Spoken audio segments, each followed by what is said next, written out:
நண்பர்கள் அனைவருக்கும் elite English அகாடமியின் வாழ்த்துக்கள். இந்த வீடியோவில் ஜார்ஜ் எலியட்டோட த மில் ஆன் தி ஃப்ளாஸோட டீட்டெயில்டு சம்மரி பார்க்கலாம். ஜார்ஜ் எலியட் 1819 1880 வரைக்கும் இருந்திருக்கிறாங்க.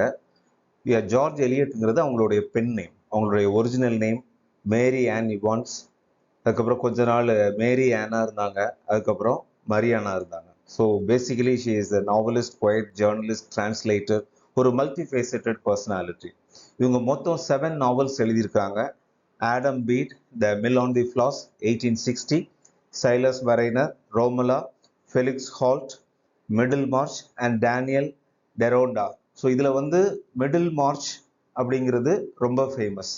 மிடில் மார்ச், அதே மாதிரி இந்த மில் ஆன் தி ஃப்ளாஸ், இது கொஞ்சம் சைல்ட் ஃபிக்ஷன் பேக்ரவுண்ட் மாதிரி கொஞ்சம் இருக்கும். அதனால நிறைய சிலபஸ்லையும் ப்ரிஸ்கிரைப் பண்ணியிருக்கிறாங்க. பொதுவாக அவங்களுடைய work is known for their realism, psychological insight and sense of place and detail depiction of the countryside. அந்த ரூரல் ஏரியா அப்படின்னு சொல்றோம்ல, அதை ரொம்ப பியூட்டிஃபுல்லாக அவங்க டிஸ்கிரைப் பண்ணியிருப்பாங்க. Further information about Mill on the Floss பார்த்தோம் அப்படின்னா, ஏப்ரல் 4 1860 அவங்க பப்ளிஷ் பண்ணாங்க.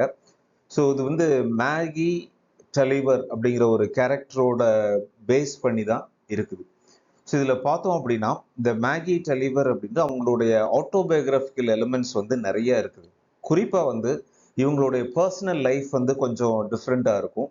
இவங்க ஒரு மேரிட் மேன் கூட நிறைய வருஷமா லிவிங் டுகெதர்ல இருப்பாங்க. ஸோ அவங்க நேம் ஜார்ஜ் ஹென்ரி லீவிஸ். அந்த டைம்ல இவங்களுக்கு நிறைய பப்ளிக் கிரிட்டிசிசம் இருக்கும். ஸோ அந்த மாதிரி ஒரு கேரக்டரா தான் மேகி டெலிவரை டிசைன் பண்ணியிருப்பாங்க. பட் நாவல்ல ரொம்ப டீசெண்டாக தான் இருக்கும். ஸோ நரேட்டர்னு பார்த்தோம் அப்படின்னா, ஒரு அன்னேம்டு நரேட்டர், அது அந்த நாவலை கூடவே இருந்து பார்த்து ஒரு தேர்ட் பர்சன், ஒரு பாட்டி கதை சொல்ற மாதிரி ஒரு அன்னேம் நரேட்டர் இது பண்ணுவாங்க. அந்த டைம் ஸ்பேன் பார்த்தோம் அப்படின்னா ஒரு 10 to 15 இயர்ஸ். ஸோ கிரிட்டிக்ஸ் என்ன சொல்றாங்க அப்படின்னா, டெஃபினட்டா 1820 இருந்து 1830 அதுக்கு உள்ள, அதாவது நெப்போலியன் வாருக்கு அப்புறம், அதுக்கப்புறம் ரிஃபார்ம் ஆக்ட் 1832க்கு முன்னாடி அப்படிங்கிறத ஃபிக்ஸ் பண்றாங்க. ஏன் அப்படின்னா, சில rules and regulations related to property, அவங்களுடைய லைஃப் ஸ்டைல் எல்லாமே இந்த ஸ்பெசிபிக் இயர்ஸுக்கு ஏற்றதா இருக்கு. அடுத்து இந்த ரிவர்ஸ், 2 ரிவர் மென்ஷன் பண்ணாங்க. மில் ஆன் தி ஃப்ளாஸ் சொல்றாங்க. ஃப்ளாஸ் அந்த ரிவர், மில் அந்த அவங்களுடைய ஓன் பண்ற ஒரு மில். ஸோ இதுல தீம்ஸ் பார்த்தோம் அப்படின்னா, லாஸ் ஆஃப் இன்னசென்ஸ், சைல்ட்ஹுட்ல இருந்து அவங்க க்ரோன் அப் ஆகிறாங்க. ஜெண்டர் டிஸ்பிராரிட்டி, ஒரே ஃபேமிலியில ஒருத்தரை எஜுகேஷன் அனுப்புறாங்க, இன்னொருத்தவங்களுக்கு அந்த எஜுகேஷன் கிடைக்கல. நாஸ்டால்ஜியா, ரெனன்சியேஷன், மறுபடி ஏதாவது ஒரு இதை அவங்க விடணும், ரெனன்சியேஷன். அடுத்து சாக்ரிஃபைஸ். இந்த இம்பார்ட்டன்ட் தீம்ஸ்ல இந்த என்டையர் நாவல் டிராவல் ஆகுது. இப்போ உங்களுக்கு ஒரு ஷார்ட் சம்மரி அண்ட் கேரக்டர்ஸ் கொடுக்க போறேன். ஃபர்ஸ்ட் இந்த நாவல் 2 முக்கியமான ஃபேமிலி. எட்வர்ட் டலிவர், இவரு தான் பெரிய ஆளு, ரைட்? எட்வர்ட் டலிவர், அவங்களுடைய ஒய்ஃப் பெசி டலிவர். இந்த கப்பலுக்கு 2 சில்ட்ரன், ஒன்று டாம் டலிவர், இன்னொன்று மேகி. இவங்க ஃபேமிலி 1. ஸோ இவங்களுக்கு அந்த மில் இவங்க தான் owner. So mill on the ஃப்ளாஸ்ன்னு சொல்லுவாங்க. அந்த மில் மிஸ்டர் எட்வர்ட் டலிவர் தான் ஓனர். இது ஒரு ஃபேமிலி. இந்த இவங்களுக்கு ஃபர்ஸ்ட் தொடக்கத்தில் நாவலில் என்ன பிரச்சனை வருது அப்படின்னா, எட்வர்ட் டலிவருக்கோட டாமுக்கு அந்த டீனேஜ் வருது. டாமை அவங்க ஸ்கூலுக்கு அனுப்புகிறாங்க. இவங்க ஸ்கூலுக்கு அனுப்புகிறாங்க. மேகி அந்த டைமில் ஸ்கூலுக்கு போகலை, போர்டிங் ஸ்கூல். யார்கிட்ட அனுப்புகிறாங்க அப்படின்னா, அந்த மிஸ்டர் ஒரு ப்ரீஸ்ட் உண்டு, ரெவரண்ட் வால்டர் ஸ்டெல்லிங். ஸோ வால்டர் ஸ்டெல்லிங்க்கு அனுப்புறதுக்கு யார்கிட்ட ஐடியா கேட்பாங்க அப்படின்னா, மிஸ்டர் ரைலி. மிஸ்டர் ரைலி தான் மிஸ்டர் எட்வர்ட் டலிவரோட ஃப்ரெண்டு. அதனால அவர் சொல்றாரு, ஸோ வால்டர் ஸ்டெல்லிங்கிட்ட அனுப்பலாம், அவர் நல்ல மனுஷன், அவர் ஒரு ப்ரீஸ்ட், அந்த டீச்சிங்கையும் சேர்த்து பார்த்துட்டு இருக்காரு, ஒரு ரெசிடென்ஷியல் ஸ்கூல் ப்ரோக்ராம் மாதிரி, ரைட்? இதுக்கு இடையில மிஸ்டர் எட்வர்ட் டலிவருக்கு ஒரு ப்ராப்ளம் இருக்கு. ஸோ அவருக்கு யாரை பிடிக்கவே செய்யாது அப்படின்னா, ஜான் வேக்கம். ஜான் வேக்கம் ஒரு லாயர். அந்த லாயருக்கும் எட்வர்ட் டெலிவருக்கும் எப்பவுமே பஞ்சாயத்து இருக்கும். ஸோ ஜான் டெலிவரோட ஒய்ஃப் வந்து எமிலி, சாரி, ஜான் வேக்யூமோட ஒய்ஃப் வந்து எமிலி வேக்யூம். ஸோ அவங்களுக்கு ஒரு சன் பிலிப் வேக்யூம். இவன் தான் அந்த நாவலில் வந்து ரொம்ப அடுத்து முக்கியமானதா வருவான். ரைட். இப்போ வந்து ஒரு கான்ஃப்ளிக்ட் வருது. என்ன கான்ஃப்ளிக்ட் வருது அப்படின்னா, ஜான் வேக்கம் வந்து ஒருத்தருக்கு லாயரா இருக்கிறார். ஸோ அந்த ஜான் வேக்கம் யாருக்கு லாயரா இருக்காருன்னா, எட்வர்ட் அலிவரோட லேண்டுக்கு பக்கத்துல ஒருத்தர் வந்து லேண்ட் வாங்கிட்டு வர்றாரு. ஸோ அவருக்கு இவரு லாயரா இருக்காரு. அந்த புதுசா வர்ற ஒருத்தர் வர்றதுல பிரச்சனை இல்லை. ஆனா என்னன்னா, அந்த புதுசா வர்ற நெய்பர் வந்து நிறைய லேண்டோட இரிகேஷன் அதை எக்ஸ்பேண்ட் பண்றாங்க. அதனால இவருக்கு வாட்டர் ரிசோர்சஸ் குறையும். எட்வர்ட் அலிவருக்கு வாட்டர் ரிசோர்சஸ் குறையும். அதனால வந்து அவங்களுக்கு டிஸ்பியூட். அந்த கேஸை பாத்துக்கிறது யாரு அப்படின்னா ஜான் வேக்கம். ஸோ இந்த இந்த சுச்சுவேஷன், அதனால எட்வர்ட் அலிவருக்கு வந்து ஜான் வேக்கமை பிடிக்கவே பிடிக்காது. இது ஒரு சைடு. இப்போ டாம் வந்து ஏற்கனவே படிக்க போயிட்டான். யார்கிட்ட படிக்க போயிருக்கான்? டாக்டர் வால்டர் ஸ்டெர்லிங்கிட்ட படிக்க போயிருக்கான். அதுக்கப்புறம் அங்க வந்து யாரு படிக்க போறா அப்படின்னா, அந்த செகண்ட் பர்சனா பிலிப் வேக்யூம் படிக்க போறான். ஸோ பிலிப் வேக்யூமோட டாம் வந்து ஒரு வெல் பில்ட் பாடி, நல்ல ஸ்மார்ட்டா இருப்பான். பிலிப் வந்து சின்ன வயசுலேயே ஒரு ஆக்சிடென்ட்னால ஒரு டிஃபார்மிட்டி, ஹஞ்ச் பேக்டா இருப்பான். அப்போ வந்து டாமுக்கு வந்து பிலிப் வேக்யூம்னா பார்க்கவே பிடிக்காது. ப்ளஸ் வந்து அந்த ஃபேமிலியே அவங்க அப்பாவுக்கு பிடிக்காதனால ஒரு கோல்டு வார் மாதிரி போயிட்டு இருக்கும். ஸோ ஒரு நாள் வந்து மேகி என்ன பண்ணுவாங்கன்னா, அவங்க சின்ன பொண்ணு, அப்போ 13 இயர்ஸ் ஓல்டு அப்படின்ற மாதிரி ஸ்டேஜ். அப்போ வந்து மேகி அந்த ஸ்கூலுக்கு போறாங்க, யார் பிரதரை பார்க்கறக்கு. அப்போ வந்து பிலிப் வேக்யூமும் மேகியும் கொஞ்சம் க்ளோஸ் ஆகிறாங்க. அடிக்கடி அவங்க போய் அந்த மாதிரி இதாக இருக்கு, அவங்க கிஸ் பண்றாங்க, அந்த மாதிரி இருக்கு. டாம் வந்து இதை ஒரு நாள் அதை சென்ஸ் பண்ணி டாம் வந்து மேகிட்ட என்ன சொல்லுவானா, நீ வந்து அவனை எல்லாம் பார்க்கவே கூடாது, பேசவே கூடாது அப்படின்னு. அப்போ அவங்க வந்து அக்செப்ட் பண்ணிக்குவாங்க. ரைட். இப்போ கொஞ்சம் ஒரு ஃபியூ இயர்ஸ் போகும்.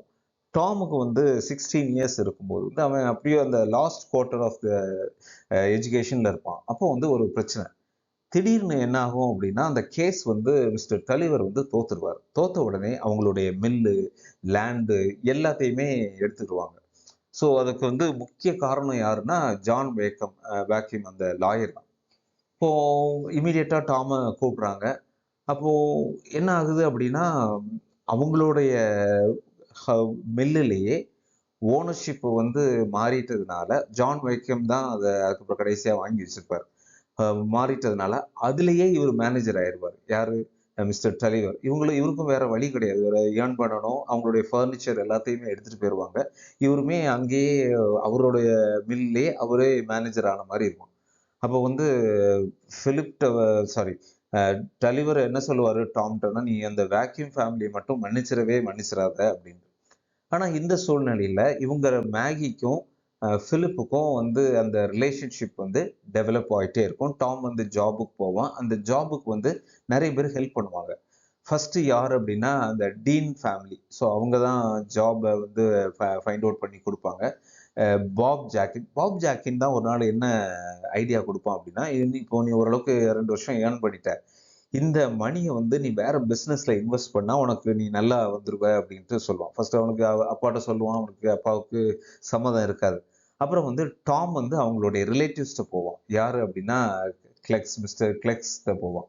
அங்க போய், ஏன்னா கிளெக்ஸ்லாம் என்னன்னா ஒரு பிசினஸ்ல பார்ட்னரா இருப்பாங்க. என்னன்னா கெஸ்ட் அண்ட் கோ அப்படின்னு ஒன்று இருக்கும், அதுல பார்ட்னரா இருப்பாங்க.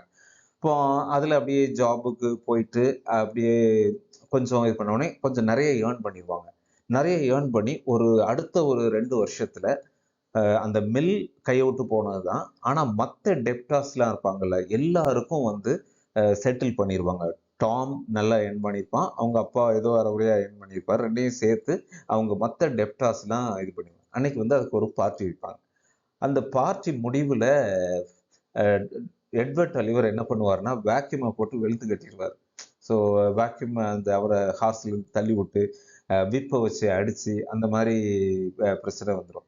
அப்போ வந்து அந்த அந்த அடிக்கிற ப்ராசஸ்ல என்ன ஆயிரும்னா, இவருக்கு பேரலைஸ் மாதிரி வந்துடும். யாரு? எட்வர்ட் அலிவருக்கு. அவர் அப்படியே டெத் பெட்டுக்கு போயிடுவாரு. மறுநாள் வந்து டெத் பெட்ல சில்ட்ரனை கூப்பிடுவார். எட்வர்ட் அலிவர் டெத் பெட்ல இருக்கும்போது டாமியும் மேகியும் கூப்பிட்டு 2 3 விஷயங்கள் சொல்லுவார். அப்ப என்ன சொன்னா, அம்மாவை பார்த்துக்க, மேகியை பார்த்துக்க சொல்லிட்டு கடைசியா வந்து அந்த வேக்யூம் ஃபேமிலியை மட்டும் நீ மன்னிச்சிடாதன்னு சொல்லிட்டு இறந்து போயிடுவார். அப்போ மேகி வந்து அப்போ பிலிப் கூட நல்ல ரிலேஷன்ஷிப்ல இருப்பா. அப்போ அதனால வந்து அப்போ நான் வந்து வேக்யூம் ஃபேமிலியை மன்னிச்சிட்டேன், நீங்க அப்படிலாம் சொல்லக்கூடாது, மன்னிக்க கூடாதுன்னு சொல்லக்கூடாதுன்னு சொல்றதுக்குள்ள அவர் இறந்து போயிடுவார். ஸோ இது வந்து சுச்சுவேஷன். இப்போ வந்து பிலிப்புக்கும் மேகிக்கும் உள்ள ரிலேஷன்ஷிப்பு அது சில நேரம் நடக்கும், சில நேரம் நடக்காது, அந்த மாதிரி இருக்கும். ஏன் அப்படின்னா டாமுக்கு வந்து மேகி ப்ராமிஸ் பண்ணியிருப்பேன், நான் வந்து உன்னுடைய பெர்மிஷன் இல்லாமல் அவன்கிட்ட பேசக்கூட மாட்டேன் அப்படின்ட்டு. இது ஒரு பக்கம் போயிட்டு இப்போ வந்து மேகி வந்து லூசியோட ரொம்ப க்ளோஸ் ஆவா. லூசி யாருன்னா ஒன் ஆஃப் த கசின்ஸ், அந்த டீன்ஸ் ஃபேமிலியில் உள்ள கசின். ஸோ இந்த லூசி யாரு கூட பெட்ராத் ஆயிருப்பா அப்படின்னா ஸ்டீஃபன் கெஸ்ட் அப்படி இருக்கான், அவங்க கூட பெட்ராத் ஆயிருப்பா. இப்போ 2 பேருக்கும் பிடிக்கும், கல்யாணம். இப்போ ஸ்டீஃபன் என்ன பண்ணா, ஃபர்ஸ்ட் டைம் மேகியை பார்க்கும்போதே அவனுக்கு ரொம்ப பிடிச்சிரும். ஸோ அதனால அவ கூட அப்படி அந்த ரிலேஷன்ஷிப் டெவலப் ஆகும். ஒரு நாள் வந்து லூசி வந்து ரொம்ப ஸ்ட்ரெயிட் ஃபார்வர்டா மேகிட்ட என்ன கேட்பாங்க அப்படின்னா, உனக்கு பிலிப்புக்கும் உனக்கும் என்னதான் ஆச்சு அப்படின்னு. அவன் வர்றான், பார்க்குறான், பேசாமல் போறான் அப்படிங்கிற மாதிரி கேட்கும்போது அவ சொல்லிடுவான், நாங்கள் வந்து ரொம்ப க்ளோஸ் ரிலேஷன்ஷிப்ல தான் இருந்தோம், டாம் தான் வேண்டான்னு சொன்ன உடனே நான் விட்டுட்டேன் அப்படின்னு. உடனே லூசி என்ன டிசைட் பண்ணுவா அப்படின்னா, ஓகே உங்க 2 பேருக்கும் நான் எப்படியாச்சும் கல்யாணம் பண்ணி வச்சிடுறேன்னு சொல்லிட்டு ஒரு பிளாட் பண்ணுவா. என்ன பண்ணுவா அப்படின்னா, பிலிப்ட ரெக்வஸ்ட் பண்ணுவா. பிலிப்ட என்ன ரெக்வஸ்ட் பண்ணுவா, நாளைக்கு நானும் மேகியும் வந்து ஒரு போட் ரைட் போனோம், அந்த போட்டை ரோ பண்றதுக்கு நீ வா அப்படின்னு சொன்னா உடனே அவனும் வர்றேன்னு சொல்லிடுவான். அந்த டைம்ல வந்து பிலிப் ரொம்ப யோசிச்சுட்டு, ஏற்கனவே இது சரி வராது அப்படின்னு சொல்லிட்டு லாஸ்ட் மினிட்ல வந்து எனக்கு உடம்பு சரியில்லை அப்படின்னு சொல்லிட்டு ஸ்டீஃபன் சொல்லி நீ போ போட் ரைடுக்குன்னு சொல்றான். ஸோ ஸ்டீஃபன் வந்து போட் ரைடுக்கு வருவான். ஆனா லூசி அந்த சைடு என்ன பண்ணுவான்னா, அவளுக்கு வேற வேலை இருக்கு அப்படின்னு சொல்லிட்டு மேகியை தனியா விட்டுட்டு போயிடுவான். ரீசன் என்னன்னா, லூசி மேகியும் பிலிப்பும் தனியா இருக்கணும் அப்படின்ட்டு அரேஞ்ச் பண்ணியிருப்பாங்க. ஆனா என்ன ஆகும் அப்படின்னா, மேகியும் ஸ்டீஃபனும் தனியா போட் ரைடு போவாங்க. அப்படியே போயிட்டு இருக்கும்போது கடைசியா ஸ்டீஃபன் வந்து அவளுக்கு ப்ரொப்போஸ் பண்ணி நம்ம 2 பேரும் ஓடி போயிடலாம் அப்படின்னு கேட்பான். ஓடி போயிடலாம் அப்படின்னு சொன்ன உடனே அவளுக்கு ஃபர்ஸ்ட் அன்வில்லிங்கா இருக்கும். அப்புறம் ஸ்டீஃபன் ரொம்ப ஃபீல் பண்ண உடனே சரி ஓகே அப்படின்னு சொல்லிடுவான். ஸோ பிலிப்பை லவ் பண்ணிட்டு அவனை விட்டுட்டு அடுத்து ஸ்டீஃபன் யாருன்னா அவளோட ஃப்ரெண்டோட லூசியோட பெட்ராத். உடனே அவங்க மட்போர்ட் அப்படிங்கிற ஒரு இடத்துல போய் வேற ஒரு பெரிய ஷிப்பை எடுத்துட்டு போகலாம் அப்படிங்கிற பிளான். ஆனா என்ன பண்ணுவான் அப்படின்னா, கொஞ்ச நேரம் அப்படியே போட் ரைட்ல என்ஜாய் பண்ணிட்டு இருப்பான். அப்புறம் ஒரு 4 டேஸ் கழிச்சு அது ஒரு பெரிய சிட்டிக்கு வரும்போது, மட்போர்ட்டுக்கு வரும்போது என்ன சொல்லுவேன்னா, இல்ல நான் போவேன், இப்போ நான் போகல அப்படின்னா, இப்போ நான் உன்னைய கல்யாணம் பண்ணலைன்னா நீ மட்டும் தான் வருத்தப்படுவ. உன்னைய கல்யாணம் பண்ணனா என் ஃப்ரெண்டு லூசிக்கு துரோகம் பண்ற மாதிரி இருக்கும். பிலிப் வருத்தப்படுவான். அதுக்கு மேல என்னுடைய பிரதர் வந்து இதை அக்செப்டே பண்ண மாட்டான் அப்படின்னு சொல்லிட்டு திரும்பி வந்துருவான். அவர் திரும்பி வரும்போது வந்து அந்த சொசைட்டில யாருமே அக்செப்ட் பண்ண மாட்டாங்க. ஏன்னா 4 நாள் கழிச்சு 4, 5 நாள் கழிச்சு வர்றா. ஆனா மேரேஜ் ஆகலைன்னு ரொம்ப தப்பா பேச ஆரம்பிச்சிருவாங்க. உடனே நேர டாம்கிட்ட போகும்போது டாம் சொல்லிடுவான், நீ வந்து வீட்டுக்குள்ளேயே வரக்கூடாது அப்படின்னு சொல்லிடுவான். ஆனா உனக்கு எதுவும் ஃபினான்ஷியல் ஹெல்ப்னா நான் பண்றேன். ஆனா வந்து நீ வந்து நீ இருக்கிற வீட்டுல நான் இருக்க மாட்டேன் அப்படின்ன உடனே அவ வந்துருவா. ஸோ வந்து யாருக்கிட்ட இருப்பா அப்படின்னா, அந்த மிஸ்டர் ஒரு பாப் ஜாக்கினோட ஹவுஸ்ல தான் இருப்பா. மிஸ்ஸஸ் டலிவரும் அவங்க அம்மாவும் மேகியும் இருப்பாங்க. இது ஒரு பக்கம் போயிட்டு இருக்கும். இப்போ வந்து ஏற்கனவே ஸ்டீஃபன் வந்து வீட்டுக்கே வரமாட்டான். ஸ்டீஃபன் வேற ஹாலண்ட் அப்படி இப்படின்னு சுத்த போயிடுவான். அப்படியே போயிட்டே இருக்கும். இப்போ இவளுக்கு வந்து இண்டிபெண்டா இருக்கணும் அப்படின்னா, நாங்க அந்த ஒரு ப்ரீஸ்ட் இருப்பாரு, அவங்களுடைய பாரிஷ்ல உள்ள ப்ரீஸ்ட் டாக்டர் கென். ஸோ அவர்கிட்ட போய் எல்லாமே சொல்லுவா. நான் வந்து ஸ்டீஃபனை தான் லவ் பண்ணேன், ஸ்டீஃபனை கல்யாணம் பண்ணலாம்னு நினைச்சேன், அதுக்கப்புறம் கல்யாணம் பண்ணா எல்லாரும் வருத்தப்படுவாங்கன்னா வந்துட்டேன்னா அவரு அப்ரிஷியேட் பண்ண, சரி நான் உனக்கு ஒரு வேலை வாங்கி தரேன் அப்படின்ட்டு எல்லா இடத்துலையும் கேட்பாரு. அவர் தான் பாரிஷ் ப்ரீஸ்ட். ஆனா வந்து யாருமே வேலை கொடுக்க மாட்டாங்க அவளுக்கு. ஸோ அதனால வந்து சரி நீ என்னோட வீட்டிலேயே இருந்துரு. ஸோ அவருக்கு வந்து குழந்தைங்க இருக்கும் டாக்டர் கென்னுக்கு. எந்த அளவுக்கு அப்படின்னா, அந்த குழந்தைகளை நீ பார்த்துக்க அப்படின்ட்டு கவர்னஸா அப்பாயிண்ட் பண்ணிடுவார். ஆனா சொசைட்டி என்ன சொல்லும் அப்படின்னா, அப்ப டாக்டர் கென்னுக்கும் மேகிக்கும் கள்ளத்தொடர்பு இருக்குன்னு பேச ஆரம்பிச்ச உடனே டாக்டர் கென் என்ன சொல்லிடுவாரு ஒரு கட்டத்துல, சாரிம்மா என்னால உன்னைய வீட்டுல வச்சிருக்க முடியாது, நீங்க கிளம்பிருங்கன்ன உடனே வேற வழியே இல்லாம மேகி வந்து கிளம்புவாங்க. கிளம்பி நேரா எங்க வருவாங்கன்னா, நேர அவங்களுடைய ஹவுஸ். இந்த டைம்ல வந்து ஒரு இம்பார்ட்டன்ட் டெவலப்மெண்ட் என்ன நடக்கும் அப்படின்னா, டாம் ஒர்க் பண்ற கம்பெனி, தட் இஸ் அந்த அன்கோ அப்படின்ட்டு வரும்ல, guest and Co. So guest and Co வந்து அந்த மில்லை வந்து மறுபடியும் வாங்கிடுவாங்க. அப்போ அந்த வாங்கி அதோட ஷேருக்கு வந்து மில்லை வந்து ஆட்டோமேட்டிக்கா டாமோட கைக்கு வந்துடும். அதை செலிப்ரேட் பண்ணியிருப்பாங்க. ஸோ இப்போ வந்து டாம் மறுபடியும் அந்த டர்ல்கோட் மில் அப்படின்னு சொல்லுவோம், அந்த டர்ல்கோட் மில்லுக்கு வந்துருவோம். அப்போ லூசி லூசி அந்த சைடு அவங்களுக்கு சிக் ஆயிருவாங்க, ஸ்டீஃபன் போன உடனே சிக் ஆயிருவாங்க. அண்ட் நவ் மேகி இருக்காங்களா, மேகி வந்து சரி டாக்டர் கென் வீட்லேயும் இருக்க முடியாத சூழ்நிலை வந்த உடனே அவங்க நேர வந்து டாமோட வீட்டுக்கு அந்த டல்கோட் மில்லுக்கு வந்து வருவாங்க. இப்போ வர்ற இடத்துல பயங்கரமாக மழை வரும். ஸோ மழை வரும், வந்து சேர்ந்துருவாங்க. அப்போ வந்து ஸ்டீஃபன் கிட்ட இருந்து ரொம்ப வருஷம் கழிச்சு ஒரு லெட்டர் வரும். ரொம்ப நாள் கழிச்சு ஒரு லெட்டர். அந்த லெட்டர்ல வந்து என்ன சொன்னா, நான் வந்து மறுபடி வந்துட்டேன், அந்த மட் போர்ட்டுக்கு வந்துட்டேன், நான் உன்னைய மீட் பண்ணணும் அப்படின்ட்டு ஒரு பெர்மிஷன் மாதிரி கேட்பான். உடனே அவன் என்ன நினைப்பான்னா, இதெல்லாம் சரிப்படாதுன்னு சொல்லிட்டு அந்த லெட்டரை எரிச்சிட்டு, சரி நாளைக்கு காலையில வந்து அவனுக்கு ஒரு குட் பை லெட்டர் எழுதிருவோம் அப்படின்னு நினைப்பான். ஆனா மழை கடகடன்னு பெய்யும். ஆக்சுவலி இதுல இந்த பாயிண்ட் என்னன்னா, அவ ஃபர்ஸ்ட் வந்து இங்க தான் வருவா, எங்கன்னா டல்கோட் மில்க் வரும்போது டாம் ஏற்கனவே வரக்கூடாதுன்னு சொல்லியிருக்கான்ல, அதனால நேரம் எங்க போவா அப்படின்னா பாப் ஜாக்கினோட ஹவுஸ்க்கு தான் போவான். ஸோ அந்த நைட் வந்து அங்க ஸ்டே பண்ணிட்டு அடுத்து போகலாம் அப்படின்னு தான். அப்போ நைட் என்ன ஆகும்னா பயங்கர மழை பெய்யும். மழை பெஞ்ச உடனே கீழே நிறைய தண்ணி வந்துடும். தண்ணி வந்த உடனே அவளுக்கு டேஞ்சர்னு நினச்சி நேர மேகி என்ன பண்ணுவான்னா பாப் ஜாக்கின் அப்ஸ்டேர்ஸ்ல போய் எழுப்பின உடனே அவங்க உடனே ஒரு போட்ல ஏறிடுவாங்க. அவங்க பாப் ஜாக்கின் ஒய்ஃப் சில்ட்ரன்லாம் போட்ல ஏறி மேகியும் கூப்பிடுவாங்க. மேகி வந்து இன்னொரு போட் எடுத்துட்டு, இல்லை நான் வந்து டாமும் என்னோட அம்மாவும் டால்கோட் மில்ல இருக்காங்க, நான் வந்து அங்க போறேன் அப்படின்னு பாப் ஜாக்கின் சேஃபா போயிடுவாங்க. அங்க போனா வந்து வீடு பக்கத்துல வந்து கிட்டத்தட்ட அந்த கிரவுண்ட் ஃப்ளோர் மூழ்கிற அந்த ஸ்டேஜ்ல வந்து வாட்டர் இருக்கும் நிறைய. உடனே வந்து டாம் டாம்னு அவ வெளியே வந்து கூப்பிடும்போது அவன் தான் அந்த ஃபர்ஸ்ட் ஃப்ளோர்ல அப்படி நின்று வந்து ஜன்னல் வழியா கை காமிப்பான். சரி நீ வா, அம்மா எங்க அப்படின்னு கேட்கும்போது அம்மா வந்து இங்க இல்லை, அம்மா வந்து ரிலேட்டிவ்ஸ் வீட்டுக்கு போயிட்டாங்க அப்படின்னு சொன்னோடனே ரெண்டு பேரும் போட்ல ஏறிடுவாங்க. போட்ல ஏறி ரெண்டு பேரும் அப்படியே போவாங்க. அடுத்து என்ன பிளான் பண்ணுவாங்கன்னா, லூசி அங்க இருப்பா, லூசி ஏற்கனவே சிக்கா இருக்கா, அதனால வந்து நம்ம அங்க போய் அவளை ரெடீம் பண்ணிடலாம் அப்படின்ட்டு பிளான் பண்ணும்போது அந்த ஃபைனலா வந்து ரெண்டு பேரும் போட்ல தனியா இருக்கும். ஸோ ரொம்ப நாளா ரெண்டு பேருக்கும் சண்டை. டாம் வந்து என்ன பண்ணியிருப்பான்னு, நீ என் கண்ணிலே முழிக்க கூடாது அப்படின்ட்டு சொல்லியிருப்பான். ஸோ அதனால டிஸ்கிரேஸ்ல தான் அவ இருப்பான். இப்போ வந்து ஆனா அப்படி சொன்ன ஒரு சிஸ்டர் வந்து நம்மளை காப்பாற்றணும்னு வந்திருக்கானா அவனுக்கு ரொம்ப மூவிங்கா இருக்கும். ஸோ அதே நேரத்துல வந்து இவளுக்கு வந்து எப்படியாவது நம்ம பிரதர் கூட ரெக்கன்சைல் ஆயிடணும், ஏன்னா மேரேஜ் பண்ணாம அதுக்காக தான் வந்திருக்கேன், ரெக்கன்சைல் ஆயிடணும் அப்படின்ட்டு நினைச்சிருப்பா. அப்போ வந்து இவன் வந்து கடைசி அவளை சொல்லும் மேஜிஸ் அப்படின்னு தான் கூப்பிடுவான். அந்த மேஜிஸ் அப்படின்னு கூப்பிடும்போது அவளுக்கு அப்படியே அழுகையா வரும். அப்படியே அழுகையா வந்துட்டு அந்த அந்த ஒரு இமோஷனல் மூமெண்ட்ல இருக்கும்போது சடனா ஒரு சேஞ்ச் என்னன்னா, அந்த ஏற்கனவே அவங்க ஃப்ளட்டட் ரிவர் வாட்டர்ல தான் போயிட்டு இருக்காங்க. அப்போ வந்து அந்த ஃப்ளட் டைம்லலாம் என்ன வரும் அப்படின்னா, நிறைய அந்த வேஸ்ட் பொருட்கள், ஃபர்னிச்சர் திங்ஸ், வுட்ஸ் எல்லாம் சேர்ந்து மட்டும் அப்படியே உருண்டு வரும். அப்படி வரும்போது இவங்க போட்டு சின்ன போட்டு அப்படியே வருது. அவங்க எதிர்பார்க்காத ஃபியூ செகண்ட்ஸ்க்குள்ள வந்து அந்த பெரிய அந்த டெப்ரிஸ் வந்து இவங்க போட் மேல அப்படியே ஏறி கடந்து போயிடும். ஸோ போட் வந்து கேப்சைஸ் ஆயிரும், கவுந்துரும்.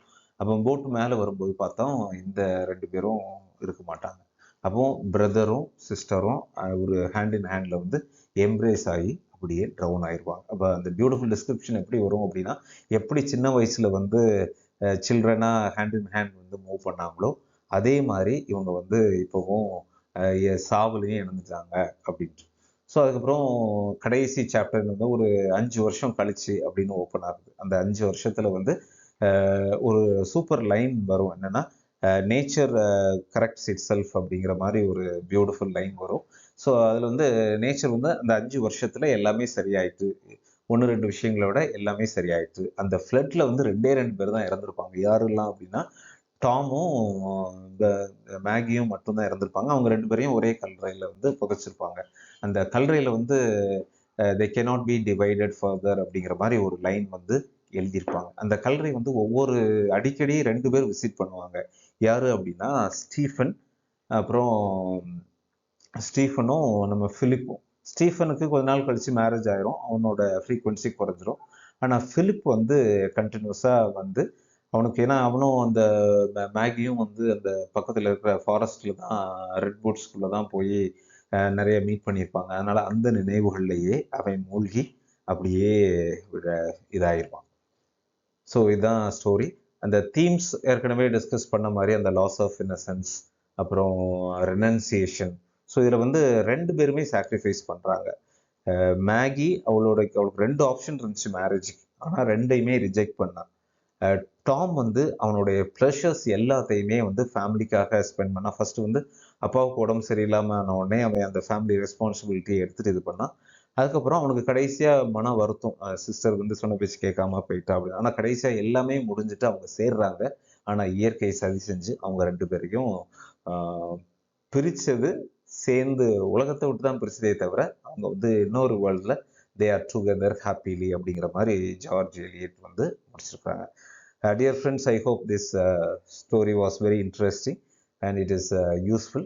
ஸோ இதோட ஃபுல் டீட்டெயில் லெசன் ஒரு 2 hours 45 மினிட்ஸ்க்கு வந்து எங்களுடைய மெயின் கோர்ஸில் இருக்குது. ஒருவேளை நீங்கள் இந்த உங்களுடைய ப்ரிப்பரேஷன் ஜேர்னியில் எங்க கூட ஜாயின் பண்ணணும்னு நினச்சிங்கன்னா இருக்கிற நம்பருக்கு கால் பண்ணுங்கள். Will help you with the registration process. Thank you. All the best. Have a nice day.